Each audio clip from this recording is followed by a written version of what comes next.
Po, no? Kasi mahirap mangangkin kapag hindi sa'yo. Mahirap sumalo ng mga bagay na hindi para sa'yo. Diba? Just like in mga, ano po guys, bala. Huwag mong saluhin kung hindi para sa'yo. Eh, mapama ka. Patay ka. Diba? Tama ba, Kuya Vic? Oh, umilag ka. Umilag ka.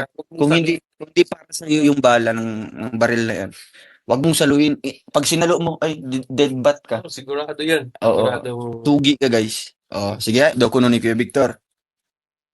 As long as wala yung mga pangalan ng mga sinong tao na gusto nyo or walang dinidirektang tao or grupo po, huwag nyo angkinin po, no?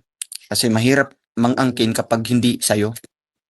Mahirap sumalo ng mga bagay na hindi para sa'yo. Diba? Just like in mga, ano po guys, bala. Huwag mong saluhin kung hindi para sa'yo. Eh, mapama ka. Patay ka. Diba? Tama ba, Kuya Vic? Oh, umilag ka. Umilag ka. Kung hindi para sa'yo yung bala ng baril na yan, huwag mong saluhin. Pag sinalo mo, ay, dead bat ka. Sigurado yan. Oo. Sigurado.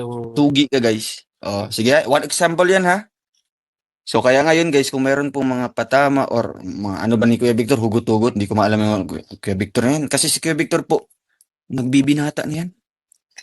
Kumbaga, di ba, yung ibang tao, nag-i-increase, di ba? Yung maturity nila, nagiging matanda. Kay Kuya Victor, biglang bumabata, guys. Napapansin niyo po siya?